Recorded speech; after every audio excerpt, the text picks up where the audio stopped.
Welcome, viewer, wherever you are. Once again, I want to bring you on board on this very interesting discussion on a Cardinal talk show that comes to you on LTN every single Sunday at a time like this. As usual, we discuss very pertinent and weighty issues, cardinal points of politics of Kenya. Now today, we are faced with the IEBC story. Just a few days ago, the commissioners who just recently said that they would not resign and would fight the battle to the bitter end, again ate an humble pie and to some extent agreed to go home on some conditions. To discuss this and the future of IEBC and perhaps the new team of IEBC commissioners would come, I'm with a very able panel here of guys who I'll just let them introduce themselves. I'll begin with you, sir. Thank you very much. My name is Richard Orengo. I come from Kisumu County. Thank you, Richard Orengo. I'm Samson Ojiai. You come from which county? Actually, Kisumu County. Kisumu County? Yes. Yes, sir. Gitonga Wadhanga, Nairobi County, Starehe constituency. Of course, you are a very notable face here. We know you are ODM Starehe number one. Yeah, now, guys, to kick off this discussion, just to look at the future of IEBC, let's begin by looking at this happening. The Select Committee of Parliament seems to have reached some very important milestone in reforming the electoral process in Kenya. First of all, by seeing the commissioners go home, albeit with some of conditions that the IEBC felt are supposed to be there. Mr. Orengo, first step, what does this portend for the Kenyan election process and our preparation for 2017 general elections? First of all, thank you very much, Nick. And I think this is a very good discussion for this time, considering that we heard that IEBC commissioners are requesting to go home now, after saying they'll not go, but saying that they would want to be paid for some things, and also requesting that they should not be prosecuted. I don't know, they want immunity or something. I think this is the journey that we are talking about. When we started the mass actions against IEBC in May, we were saying that the first step to reforming electoral processes in Kenya is that this commission must go. So this is for me the first step, and is the foundation now that lays the next journeys for how we transform the electoral process and prepare this country for better managed, more transparent, more credible and more trusted electoral process. Thank you. Samson, what's your take about this? The commissioners actually willing to go home now and actually create space for the much fancied reforms in the electoral process. No, I want to thank them for that, because actually that's a wise decision. Because if you want to be a referee and maybe the people, supporters, including the players, do not have confidence with you, then the best thing is actually to pave ways. So in fact, I think it's a very good move for this nation. The only question which we need also to ask ourselves, because the same people who are leaving are the same people who are also waiting, in the sense that in terms of orientation and thinking and everything. Now, who are we going to get? We must think deeper into a person who actually can be, trusted to be part of, to think about this nation, so that he can be one of the commissioners. We need to think as a nation, because this is not the first time. Since 1922, the issue of, that body which did secure election have been stolen is a music. Actually, we keep on, every 50 years we cry about it. So it's not a new thing in this country. So I think also, to some extent, yes, I want them to go. Personally, I didn't have a serious thing about them as a person. But you see, if somebody is outside there crying for, making noise that, the referee is not good, so bring another referee, so that we are going to deal with him accordingly after that. Anyway. Thank you very much. Mr. Gitonga Wadhanga, Chisoni, the first IEC, the first Electoral Commission chairperson, then the late Kivuitu, now Isaac Hassan. It's been, the turnover is quite frequent, and does it disturb our electoral process, or does it strengthen it in one way? Nick, yes and no. It is an indictment that we have not really gotten it right. We are still in the process of trying to see what is going to work for us. And the main reason is because the governments that we have had in power have really not been interested in creating a level playing field. So the problem is not to do with the IEBC, but as per se, but the problem is the governance that we have had so far. So you blame governance on this, not the electoral or the poll body? Yes, it's not IEBC per se. IEBC does not operate in a vacuum. It operates within government. It's facilitated by the government. But of course, it's an independent institution. Yes, it is supposed to be. It's an independent institution. It is supposed to be. We must agree on but that. You see, it is supposed to be. Yeah. But there has been interference with the body by interference that has to be verified. Yes, by successive governments. That's for sure. You see what Nani Orengo is saying, that they are independent in paper. Are you saying that in fact now you're trying to say that whatever is in this constitution is null and void? That's what you're saying to say. What I'm saying. No. Give me time. In fact. You've asked me a question. I'm just answering you. I was thinking loud. I'm not asking a question. You know what I'm saying? If what you're saying is something to go by, then you are telling us if there's kind of interference, then maybe you are saying that the constitution is weak. No, it's not. Someone is breaking the constitution. Yes, not that is weak. Yeah. The constitution is good and is there, but someone is breaking and murdering the constitution. I don't. Okay, now going forward, gentlemen. Before we even look at the next IBC that is coming on, do you think the commissioners deserve to take away the pay of the remainder of the time that they should have been at work, which means they get their lump sum and go home, or because they stand indicted for some reasons, they should not get this money? I think, Nick, there are two things. I want to dissuade you from making this be an IEBC commissioner's issue.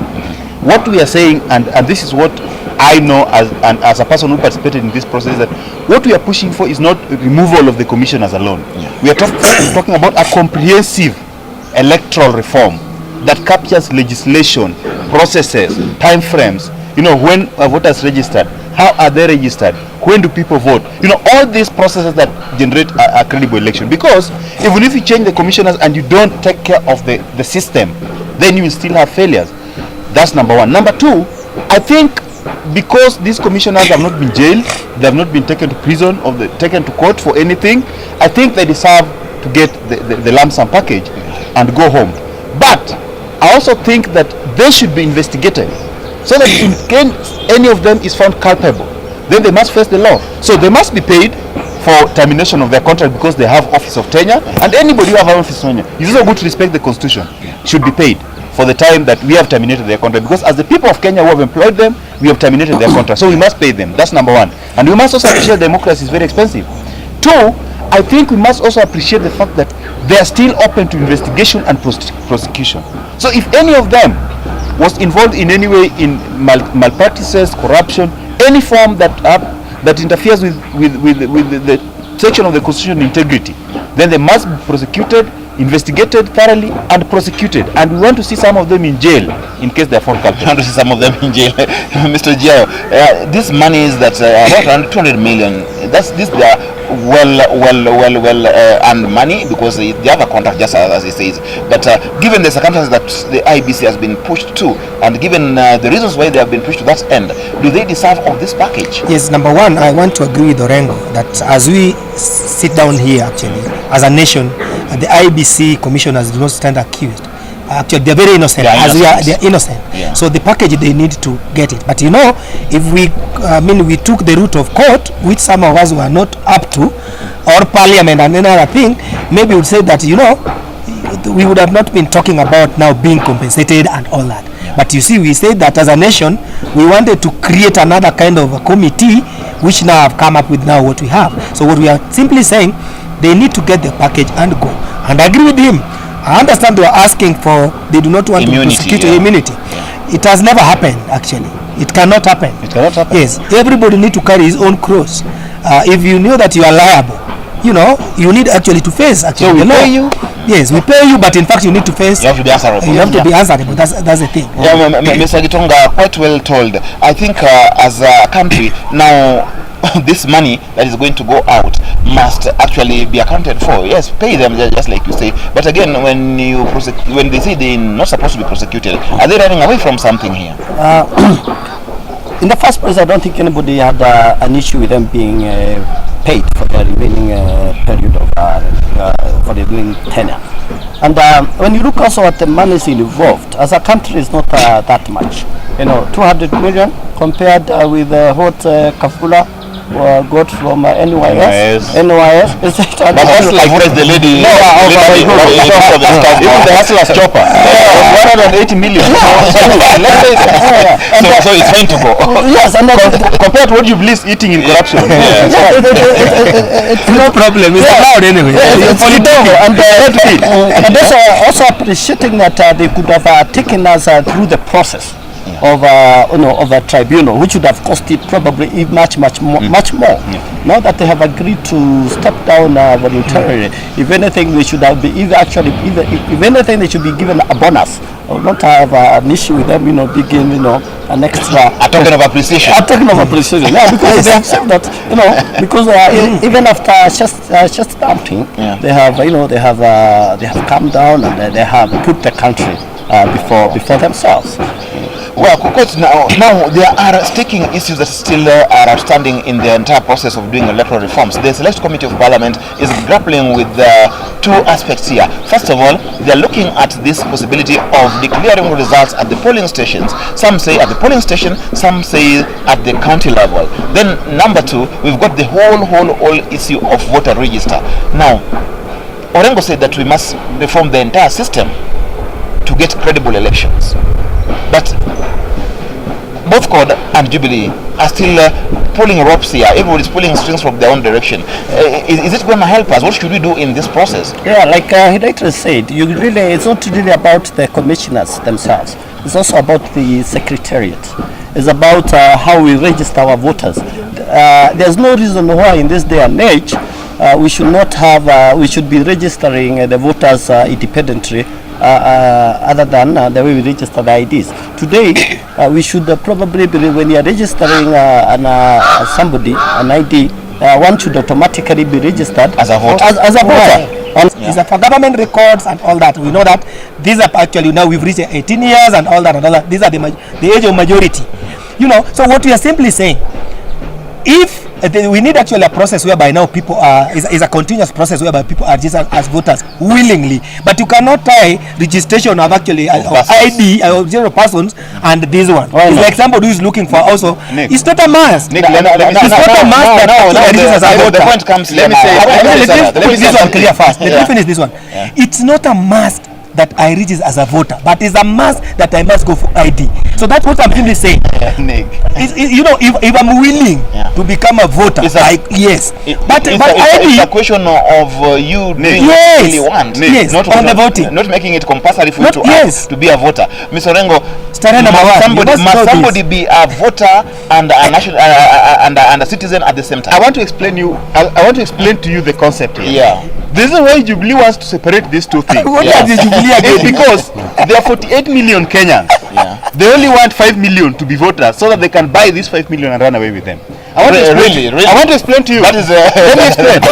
Let me explain to you. Any serious developed country in this world, there's only one card that people carry.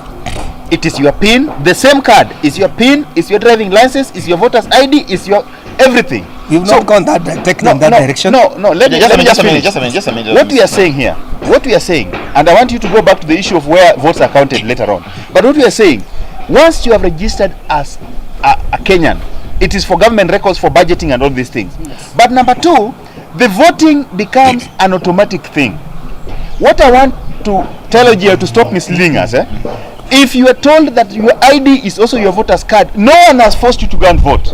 You can choose not to go. You can choose not to go and vote. Okay? But when you choose not to go and vote, no one will come to your house and arrest you. You know what we are saying? What we are saying is that the records, no one faking an ID is more difficult than faking a voter's card. And that's why the people who want to fake things are more interested in things that are easy to fake than things that are difficult to fake. What I want to say is, are we now, what Anani is trying to say is like now, the Office of Register of Persons and actual elected commissioners, we need to bring them together. Give me time. Okay, what's your point? But my point will only come out if you allow me. So please, can you allow me? You're protected now, please. As we go now what I'm saying, just allow me. Okay. What he's simply saying even that one, I can buy the idea that now you are saying the elected commissioner, together with the register of persons, needed to work together. Maybe that when we get ID, so that I mean, if you forget about the registration. Once you remove the action of registration, that one is a different IBC. Are we as a nation? Are we prepared? Forget about the Jubilee and the code thing. As a nation, are we prepared going to other direction? Is that what they are saying? Is that the proposal in Parliament today? Yes. That is not the proposal. You are politicking outside here. Those people are discussing different questions. I mean, something different. Okay, gentlemen. What I want you to know now, what I want to say, here we go. Mr. In the interest of time. So please, in the interest of time, please. We are going for this break. I tell you, it can't get better than this. Don't worry, it's going to be on fire again. Orengo, Ojiayo, and Gitonga Wadhanga, it's hell breaking loose here. Don't go away. This is the Cardinal Talk Show.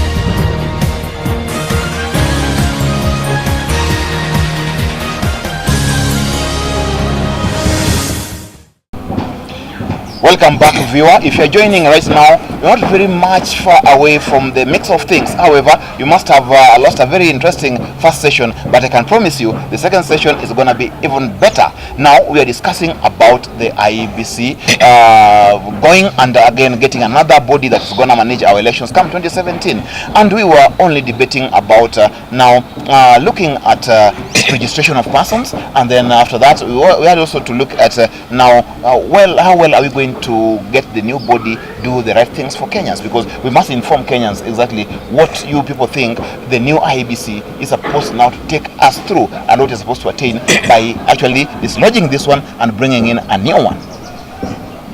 Orengo, you are yes. While you are going on. No, I want to just make something very clear. Yeah. That if we attach the voter registration into the identification, so that once you are registered as a Kenyan with an ID, then you can vote automatically. One, we are going to save money that we are wasting on registration of persons. Two, we are going to block the loophole that people have to take advantage of the registration process. So it means that only people who can vote are the people in the register. That's number one. Number two, in taking this forward, I think there are two things. One, we must move forward as a country to put more investment in electoral process. Election, for it to be credible, must be expensive. What am I saying? I'm saying we need to move from away, because now we are talking about biometric voter registration. We are registering people through taking their fingerprints and eyeball, which is biometric. But at the polling center, that thing is still printed into a paper. So it is not digital, it is still analog. Manual. Yes. Manual. So it's still manual. So what we are saying is that we need to move this country towards electronic voter registration, and if we do that, then it means we attach it to the now if you want to renew your driving license, you just go to e-citizens and you put your ID and everything comes out. So we need to merge all these things into one document to make it easy, so that we remove that time that is taken through the registration of voter, and we prepare for electronic voting, so that once all this information is online, then we see how do we take it to the next level, so that Gitonga goes to a polling center, puts in fingerprints onto the computer, looks at it, and his vote is counted automatically. Because this is what we are saying. We cannot say that Kenya is moving forward in terms of digital age, and we're still saying that, oh, this is too expensive. Oh, Nick, this is not where we are. Nick, this is not where the country is. We still want to take Kenya to 1975 and also pretending to be moving to 2030. Nick, I thought that actually Orengo had a very serious kind of issue he wanted to put before. What do you think he should have put then? No. To some extent, is right. Actually, when we are digital, let us go to So what is not serious on this issue? No, I thought that it was serious. You're very much agitated by that time. But anyway, the thing is very simple. Yeah. I agree that actually we need to go digital, but we must delink. If as a nation, and that's what I was discussing with him when we went up for the break, that if we want actually the register of persons and together with IBC to work together, not working together. It's not working together, Nick. These records are at Register of Persons. Thank you. National Transport Authority, they want to renew driving licenses, they take those records from there. Kenya Revenue Authority, they want to tax, they take those records from there. IEBC, they want to manage elections, they take those records from there. Anybody who wants to manage elections, take those records from there. You know, he's saying the same thing. Do you have a different thinking? No, he's very happy when actually he uses his own words to say what I wanted to say. But that one aside, he wanted to say that. He wanted to merge them so that the commission and the registered person see the same on my airtime. What I'm saying is like this, that whether picking it, whether taking it, I'm saying the registered person have got record. So what you are simply saying, you don't want IBC to register, use their own way of registration because it's already there. Yeah, but now to me it still goes back to what we are saying. Whether you take it that way or you go register, actually you're using the same ID. So the registered person have got, they have what? The data. Of the, Which data? The register, people have registered with ID. Where do they get it? From the people themselves. When you are 18 years, issues. Now, I'm talking about very clear. Samson, can you make your point very clear? I'm saying this because if you allow me, because you are allowed. What I'm saying is like this. When you are 18 years and 3 months, you go to register a person so that you issue you with ID. That is the ID you use when you are registered as a voter. So who has the record first? Even though you have the ID, the person. So what I'm saying, there must be a way the registered person giving actually the data which he has, to the electoral commission.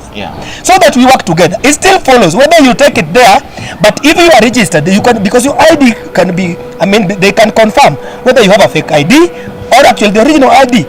So there's no need of going around. If we want the electoral reform, that one will not make you win the way you actually are making noise here. Samson, what then makes the difference with from what you said and what you just said? You feel like still saying the same thing.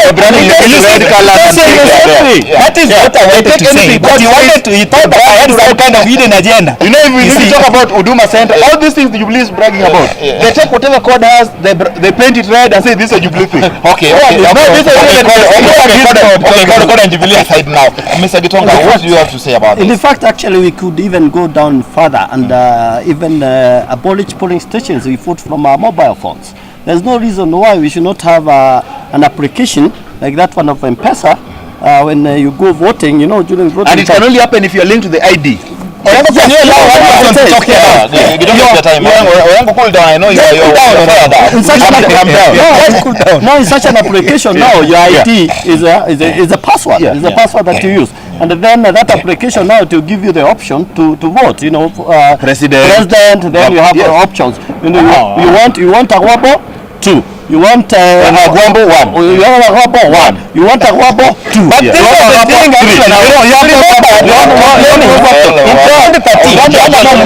Then the other menu, you go to senator. Then it's the same thing. Safaricom and I remember 2013. What was the complaint? It was about actually now Safaricom and we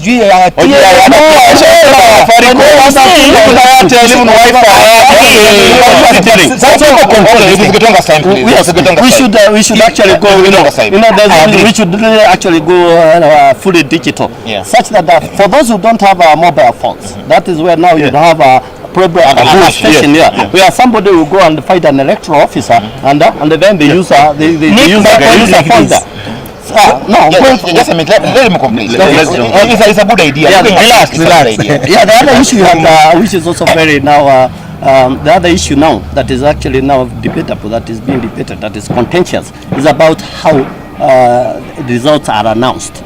Because now the tradition now, what the IBC uses is that the presidential votes are only become official at Bomas. The presidential polling center. Yes, whatever announced at the polling station or at the tallying center, that doesn't really matter. Okay, that is yours. What Nani announces here is the final. So now the proposal is that my vote for MCA is not any different from my vote for Agwambo. It should be treated the same. Why Agwambo always? Why Agwambo?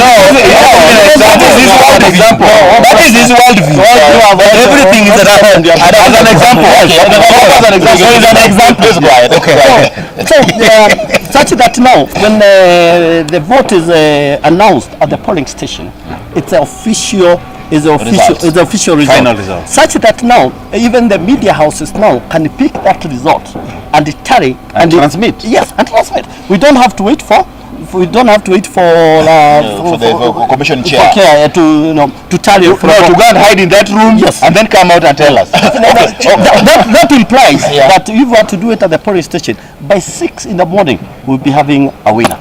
by 6 in the morning. As opposed to now, when it takes like 3 days. So you guys are bringing very good ideas here. Like you say, we will reduce wastage of public resources. Yes. Again, you say here we'll be at least making good use of time. Yes. We won't be wasting a lot of times in the queues and all that, and making it very simple and making elections become something that is very Interesting. You know, Nick, because in 2013, just a minute, Samson. I'll give you your time. This program actually gives us even options, and also we also learn about new things in this program. So these are very good ideas coming up here from very good citizens who will look at this thing in a way that will help Kenyans actually vote and feel that it's not a burden to them. It's actually an exercise that is supposed to be something that is enjoyable because they will be picking their own leaders and this kind of government they want. Now, even as you think about this, now can the Select Committee of Parliament now come up with something in terms of declaration of the presidential votes, because this is very contentious even right now at the Select Committee. They can come with what? How can the Commission now come up with more, admissible results for presidential candidates? Is it at the polling station or at the county level? Because right now it's reduced to that. It's either at the polling station or at the county level. Which side do you think is supposed to be? Gutanga says, once I vote for my MCA, that vote should also be the vote for my presidential candidate. But on the Jubilee side, they say these things must be tallied at the county level. That's not the national, but the county level. Jubilee is the best practice. No, Jubilee are national. So that they want national, not you anchoring this. So that they can decide now. Yeah, no, we're asking a very good Yes, but what I'm saying, No, Nick, we're just saying, Jubilee is saying national, not even county. Okay. what I'm saying, it has been actually, national. Yeah. The best practice. Yeah. If you What do you mean best practice? Yes, in fact, world over. You support national tallying? Yes, I support that. Which one? But again, I want to agree with this that we need actually to check the body language of actually the people who actually are making noise and people who are worried about the result, so that we can also create that, because at the end of the day, we know actually who is going to win to come 2017, and they start making noise. Because let me tell you, Nick, you've talked about Chisoni here. Kivitu here and all that. We know the people who kept on crying day in, day out after election, simply because they are good in talking the way they are talking. Oh yeah, but now, I'm not diverting. You give We talk about the reason why I'm saying that. 2013. It was being alleged that actually they're talking about 2017, not 2013. First of all, the reason why can you allow me, in 2013, because of IT issue, Jubilee was being accused that in fact they stole election using the IT, because the analog guys who are at the other end, even what they are talking now, they are not even in a position, they even do not know everything how to do it. And they're not even pleasant to that. What is it that they don't have to do? So, but you see, what Gitonga is saying, I also buy it. But those analog guys will not actually even understand what they are talking about. Who are these guys who keep mentioning? But he knows. The reason why we have been accused that we stole election 2013. And that the commissioners, now we are clear, and now they are coming, we want to announce the election from the polling station. I don't have a problem with it, but at the end of the day, the winner will emerge. Is your point? So we need to. Yeah, it depends on how he emerges. Yes. Of course, there's always been a winner. We don't want an IEBC winner. Okay. How is OGI saying very authoritatively on a national TV that he knows the winner? I don't know. But how you say we are very much prepared. We are very much prepared. Who is not? You can see people are migrating. Who are you? People we are in Jubilee. People are migrating. In fact, in coming home. You can't see. People are migrating from which end to which end? In fact, from Kodu to coming home. Okay. Yes. The right place. And you know it. No, if you want to believe that, he's not a believer. No, if you want to believe, that aside now. Very fast, a quick one. How then do we expect the new commission to handle this? What ideas or what thoughts would you think we should throw in for the new commission, so that we don't get again to this kind of hue and cry after the next elections? Because it's becoming monotonous, it's becoming so tiring that after every elections there must be a new IBC that is coming in. Nick, even before we go to that, the other issue actually that need to be addressed is how the new commissioners are appointed. At the moment now, the select panel that is supposed to appoint the new commissioners. You look at the IBC Act 2011, it provides that now the president provides 4 of the people, 4 out of 5, 4 out of 7 of the people that 4 out of 7. 4 out of 7 of the people that are going to sit in the commission. That's the constitution. That no, it's the act. The act. The act. Yeah. That one also need to be addressed because now we cannot go back to a situation whereby now the president is the one that is appointing the panel that is going to elect to select the commissioners. Yeah. So we need to change that. The select committee, I believe, is going to But I come with think the recommendation. that one needs legal mind. Then- In fact, it's not about talking about because Yeah. what was it, or the thinkers, the drafters, what were they thinking? Why give for President 4? You need to give actually that whatever you're discussing to the legal mind. Initially, tell us. No, initially to that. No, initially, it wasn't 4. It was 2 for the president and the 2 by the prime minister.